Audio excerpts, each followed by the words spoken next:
রবিবারের সন্ধেবেলা সকলে কি করছেন কমেন্টে জানাবেন। আমি তো একটু বেরিয়েছিলাম, সেটা আগামী দিন ব্লগে দেখতে পাবেন। আর আজকে সারাদিনে কি করলাম সেটা আপনাদের সাথে শেয়ার করছি। সকালবেলায় যে চা করে নিয়েছি, চা খেয়ে নিলাম।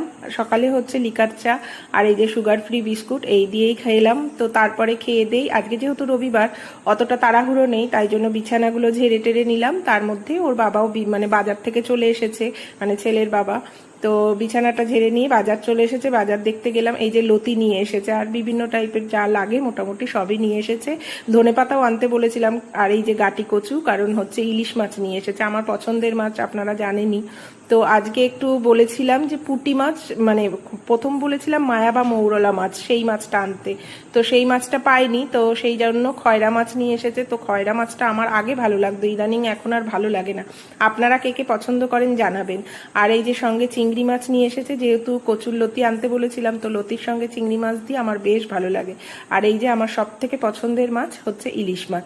তো আজকে এই ইলিশ মাছ আর এই চিংড়ি মাছটার কিছুটা দিয়ে লতি দিয়ে আমি করব, আর বাদবাকি মাছগুলো সবই ঢুকিয়ে রাখবো। ইলিশ মাছেরও কিছুটা অংশ ঢুকিয়েই রাখবো, কারণ এতটা মাছ আজকে করলে আবার আগামী দিন সোমবার, যেহেতু সোমবারের এই শ্রাবণ মাস পড়ার পর থেকে নিরামিষ খাচ্ছি, তো সেই কারণে আগের দিনকে এইটুকুনি মাছই করেছি। তো দেখুন আস্তে আস্তে দেখাচ্ছি যে কি রান্না বান্না করেছি আজকে। আপনাদের বাড়িতে কি কি রান্না হয়েছে আমাকে কমেন্টে জানাবেন। তো এই যে লেজাটা ভেজে নিয়েছি, লেজাটা কিন্তু না ছেলে বিশেষ ভালোবাসে না, তো সেই কারণে তবুও জোর করে সকালবেলায় এই লেজা, তেল ভাজা আর একটু আলু ভাজছিলাম, মানে ছেলে ভালোবাসে বলে। তো সেই কারণে এই দিয়েই আমরা তিনজন একটু খেয়ে নিয়েছিলাম, যেহেতু অল্প একটু করেই ভাত খেয়েছি। তো এটা খেয়ে আবার এই যে লতিটা চাপিয়ে দিলাম। লতিতে পেঁয়াজ, রসুন আর হচ্ছে কাঁচা লঙ্কা এই দিয়েই ভাজা ভাজা করে নিয়ে, তার আগে চিংড়ি মাছটা ভেজে রেখেছিলাম। তো চিংড়ি মাছটা দিয়ে তারপরে লতিগুলো দিয়ে এই লতিটা রান্না করেছি। আর ওই পাশে আর একটা কড়াই আবার তেল গরম করতে দিয়ে, মানে মাছটা যেহেতু আজকে ঝোল করব, সবাই অনেকেই সর্ষে ভাপা খেতে পছন্দ করেন, আমি তো ভীষণই পছন্দ করি, কিন্তু আজকের ইলিশ মাছটা যেহেতু বললাম একটু অন্যরকম লাগলো আমার ইলিশ মাছটা, তো সেই কারণে লেজাটা যখন ভেজেছিলাম না তখন একটু অন্যরকম লাগলো, সেই কারণে আমি দেখলাম না ভেজেই করি। তো এই যে কালো জিরে ফোড়ন দিয়ে আলু বেগুন দিয়ে আজকে ঝোল করেছি।